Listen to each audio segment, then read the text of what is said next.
6 months of the Trump administration. It's been a pleasure to work with all of you day in and day out here at the White House. 6 months, the most transparent administration in history, if I may add. And I know the president just wanted me to highlight his accomplishments over the past 6 months. As you all remember, because you all covered it on the campaign trail, the president really promised the American people many things, but at the top of that list was to defeat the Biden inflation crisis and to secure our border and our homeland. And I think you've all seen in 6 months' time, the president has delivered on those two core campaign promises. Inflation is now running at a 2.1% annual rate. You look at our southern border, look at the numbers. Just last month, 0 illegal aliens were released into our country. And then look at what the president has done on the world stage. He has ended wars like India and Pakistan. He continues to work aggressively to end the war in Russia and Ukraine. He completely obliterated Iran's nuclear sites.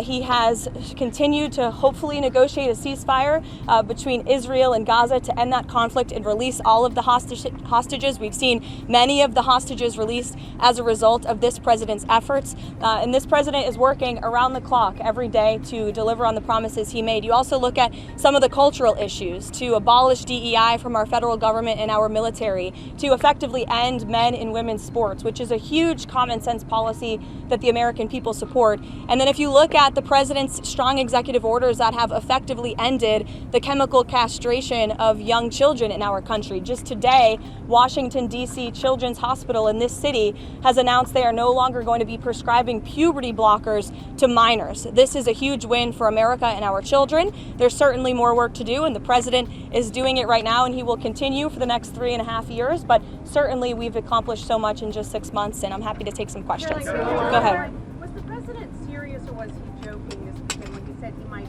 block a Washington Commanders stadium deal if they don't change their name? The president was serious, and it's part of the art of the deal, part of his negotiating skills. As you know, sports is one of the many passions of this president, and he wants to see the name of that team changed. Why is he getting involved in that?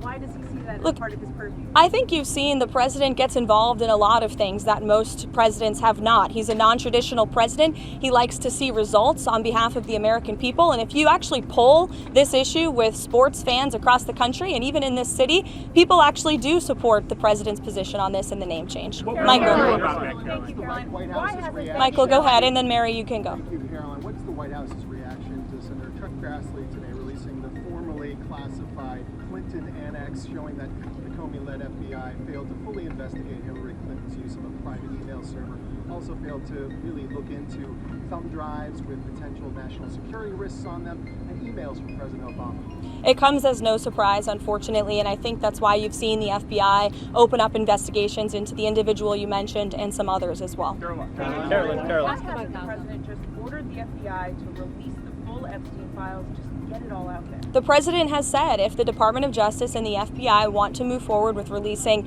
any further credible evidence, they should do so. As to why they have or have not or will, you should ask the FBI about that. Still anticipate Go ahead. getting more information, Caroline. It's up to the Attorney General. Does the president have any message for the countries that are planning to attend the two-state solution conference taking place later this month?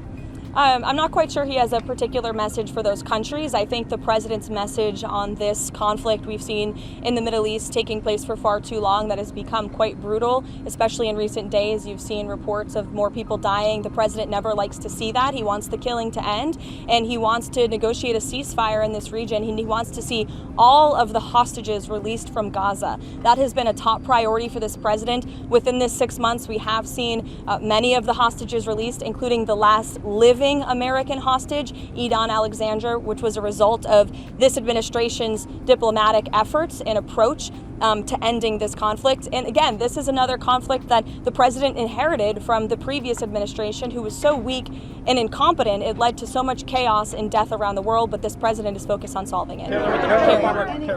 Kelly, go ahead. Thank you. So, at 6 months, the president is also experiencing some pushback from members of his own MAGA base, especially on the matter of the Jeffrey Epstein files. Is the president satisfied that his own supporters are not heeding his call to let it go and to move on? I know the president would reject that, Kelly. In fact, he cited over the weekend some polls showing that his approval rating with the Republican Party is actually at an all-time high. He's polling 90 to 95% amongst Republicans right now. That's higher than any Republican president or any leader of this party ever. The president is the creator and the leader of the Make America Great Again movement. It's his baby that he made, and he knows what his supporters want. It's transparency, and he has given them that on all accounts when it comes to everything this administration has done, especially when it just comes to the president himself, taking questions from all of you and the press corps on a near daily basis, multiple times a week. No question is off limits here at this White House, not just for the president, but myself as well.